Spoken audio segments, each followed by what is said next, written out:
Suicide suicide suicide, ये बस आजकल सुनने को मिल रहा है। तो हेलो एवरीवन, मैं वर्णव। मैं एक छोटी सी स्टोरी लेके आऊँ, सुसाइड और सुसाइडल अटेम्प्ट। दोस्त बनो, फ्रेंड्स बेनिफिट नहीं। तो अभी फिलहाल सुशांत सिंह राजपूत ने सुसाइड करा है और फिर एक 10th क्लास के स्टूडेंट ने यूपी में भी करा। और भी बहुत सारे होते रहते हैं। लगभग 1 लाख सुसाइड हर साल इंडिया में होता है, लेकिन कोई इस पर ध्यान नहीं देता। आज इसलिए सब ध्यान दे रहे हैं क्योंकि एक टैलेंटेड बंदा, एक नौजवान, एक सबका चरिता सब कुछ छोड़ के चला गया। इसलिए तो आइए कुछ बातें करते हैं। मेरे प्यारे बच्चों और दोस्तों, ऐसा काम क्यों कर रहे हो? तुम तो चले जा रहे हो, पीछे कितने को दुख देते जा रहे हो। अपना जिस्म का यही हाल करने में तुम्हें क्या मिला? एक मौत बस। मुझे पता है कोई किसी का नहीं है इस दुनिया में, लेकिन उनमें से कोई एक जरूर होता है जो तुम्हारी बातें जरूर सुनने वाला रहता है। उससे बात करो, जिस दौर से तुम गुजर रहे हो उससे बताओ, शायद कोई उपाय बता दे। वो कोई एक थोड़ा कदम बहुत बड़ा बन के दुनिया के सामने आ जाता है। तुम्हें पता भी नहीं चलेगा तुम्हारा एक कदम कितनों को दुख देके जाएगा। तुम्हारी माँ, शायद तुम्हारे पापा को भी बहुत दुख देगा, बस परिवार को भी दुख रहेगा, लेकिन कुछ महीनों बाद सब भूल जाएंगे। याद आओगे तो बस माँ को, शायद उस दोस्त को जिसके साथ तुमने अपना अच्छा और बुरा वक्त बिताया। मुझे पता है सुसाइड जैसे सोच इतनी आसानी से नहीं आती है। उसके पीछे बहुत बात छिपा होता है, बहुत कुछ दबा होता है जो दिमाग को अंदर ही अंदर सताते रहता है, जिसको निकालने वाला चाहिए। मैं जानता हूँ दोस्त पहले हुआ करते थे, आजकल बस फ्रेंड्स विद बेनिफिट होते हैं बस। लेकिन तुम सोचो, तुम्हारे जाने से किसी को घंटा फर्क नहीं पड़ता है। साले आएंगे, आग लगाएंगे, फिर कुछ समय बाद भूल जाएंगे, और रह जाएगी तो उस पुराने अखबार के पन्नों पे खबर और तुम्हारी तस्वीर पे धूल के साथ एक छोटा सा हार। कोई प्यार में धोखा खाता है, कोई तंग आके, कोई किसी और कारण से, लेकिन ये कब तक चलेगा? दुनिया में थी और वही रहेगी। अपना काम निकलने के बाद जनता वही हाल है। तुम जिंदा रहोगे, अपने हुनर के साथ सबकी मार सकते हो। इन खुद के बारे में सोचो, तुम्हारा खुद का जान लेना खुद का लॉस है। किसी के साथ शेयर करो अपनी बातें, लेकिन उस इंसान को ढूंढना मुश्किल है, मुझे पता है। ढूंढते ढूंढते कहीं देर ना हो जाए। और तुम लोग भी सुनो यार, कोई कुछ शेयर करता है तो उसकी कदर करो। वो तुम्हें औरों से बेहतर समझ रहा है, तभी तुम्हें कुछ बता रहा है। जिंदगी में उसे तुम्हें ही चुना है कुछ बताने को, तुमने सोचा नहीं, क्योंकि तुम पे विश्वास करता है, तुम्हें बेहतर समझता है। शायद कुछ ऐसा बताना चाहता है जो कि इसके दिमाग को सराह रही है। तो सुनो और जितना हो सके मदद करो प्लीज। मैं अपना बताऊं, मैं क्लास 9th में था जब मेरा फाइनल एग्जाम का रिजल्ट कुछ खराब हुआ था, क्रॉस लगने से बच गया था। तब मेरे पापा ने मुझे बहुत गुस्सा किया था, और इतना गुस्सा किया था कि मुझे 10th में जाने से नहीं दिया, और बोला 9th में वापस जाकर बैठो न्यू स्टेशन में, 10th में अगर नजर आए तो तुम्हारी खैर नहीं। मैं भी 3 दिन तक 9th क्लास में बैठा, जो जूनियर्स के साथ बहुत मजाक उड़ाया मेरा। वो 6-7 घंटे स्कूल की मुझे 6-7 दिन जैसा लगता था, तो एक क्लास से बाहर नहीं निकल पाता था। फिर एक टीचर था इंग्लिश का, जिसने मुझे देखा, मुझसे पूछा क्या हुआ। तो मैंने उससे बताया, उसने मुझे मजाक उड़ा दिया। मैं टूटा, और घर पे भी कोई ढंग से बात नहीं करता था उस वक्त, कोई दोस्त नहीं था। जब सबको पता चला, फिर मैं भी डिप्रेशन में गया था। मैं भी सो कॉल सुसाइड करने का सोचा था, फिर कुछ तैयारी भी कर लिया था, लेकिन उस अंजाम को देने से ठीक एक शाम पहले मेरा एक दोस्त फरहान, जिससे मैंने सारी बातें शेयर की, बोला सबका ध्यान रखना। फिर उसने मुझे 2 घंटे समझाया, मेरी बात सुनी, मेरे हालात सुने, मेरे रीजन सुने। फिर एक और लड़का आया वहाँ पे जो मेरे घर पे रेंट कर रहा था, अविनाश। उसने मुझे बहुत समझाया, मेरी बात सुनी, मेरे डिप्रेशन में जाने के कारण सुना, उसने मुझे बहुत समझाया। फिर मैंने भी उनकी बातों पे गौर किया और इस अंजाम को करने का नहीं सोचा। फिर अगले दिन क्लास टीचर ने देखा, उसने मतलब पापा से बात करी, फिर कुछ टीचर्स ने और देखा।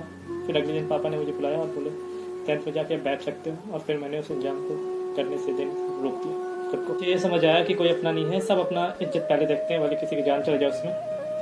मैंने स्टोरी इसलिए बताई क्योंकि उसमें दोस्तों का बहुत बड़ा हाथ था, जो कि किसी गलत काम करने से रोके थे। उन लोगों को मेरी बात सुनी, मेरे दिमाग में चल रहा था, वो दिमाग को सड़ा रहा था, उसे सुना, रीजन सुने, मुझे समझाया। बस यही सबको करना है, अपने फ्रेंड्स को दोस्त बनाओ, उसकी बात सुनो, ऐसे बनो कि तुम्हें वो कुछ बताए। और बच्चों और दोस्तों, तुम लोग भी किसी एक को शेयर करो सारी बातें। कभी गलत कदम नहीं उठाओ, कुछ भी करने से पहले अपने दोस्त से शेयर करो, सजेशन लो। मेरे भी कुछ दोस्त हुआ करते थे, कोई 7-8 साल पुराना, कोई 10 साल पुराना, कोई इससे भी ज़्यादा। अब सब फ्रेंड्स विद बेनिफिट हो गए। माफ़ करना भाइयों, तुम्हारी सच्चाई बता रहा हूँ। हमेशा कुछ गलत होने पे आई एम सॉरी एंड झूठा सिंपैथी से कुछ नहीं होता है। अगर तुम सच्चे दोस्त होते तो कभी सॉरी एंड सिंपैथी की जरूरत ही नहीं पड़ता। साले फ़ोन मिलाने पे फ़ोन नहीं उठाते, और अगले 5-6 दिन तक, कभी कभी तो 10 दिन तक कॉल नहीं करते। वो दोस्ती की बात करें, थू है तुम पे। मेरा भी एक दौर आया था 2019 में, जब मैंने कुछ खोया था। मुझे उस वक्त में बहुत टूटा था, मुझे बहुत लोगों की ज़रूरत थी। उस वक्त मेरे पास कोई नहीं था। फिर मेरी सबसे बड़ी बहन और एक लड़की दोस्त हुआ करती थी, उसने मेरी बातें फ़ोन पे करी, मेरे हालात जाने फ़ोन पे ही। उस वक्त मुझे सहारा दिया। बाकी लोग का दोस्त फ्रेंड्स होके भी नहीं थे, शायद वो लोग उस लायक नहीं थे मुझे जान सके, मैं उन्हें कुछ बता सकूं। उस हालात ने मुझे ज़िंदगी का तौर तरीका और रुतबा सिखा दिया, लोगों की पहचान सिखा दिया, लोगों को दो चेहरे दिखा दिया, और सबसे इंपॉर्टेंट अकेले जीना सिखा दिया। कोई परिवार, कोई माँ बाप, कोई काम नहीं आता जब डिप्रेशन जोन में जाते हैं। आपको खुद को लड़ना पड़ता है, खुद से जीतने के लिए। कोई अपना नहीं होता इस दुनिया में, कोई मतलब कोई नहीं। डिप्रेशन किसको कहते हैं? डिप्रेशन उसको कहते हैं जब हम अचानक से फील करते हैं मैं अकेला हूँ, मेरा कोई मदद नहीं कर रहा, मेरा कोई नहीं है, मैं इससे बाहर कैसे निकलूँगा, मैं हार चुका हूँ। हम लोग ठहरे लोअर मिडिल क्लास से, हमें बचपन में गलतियों पर डांट के साथ पिटाई भी पड़ती थी, रोने पे धमकी मिलती थी, चुप हो जाओ नहीं तो और मारेंगे।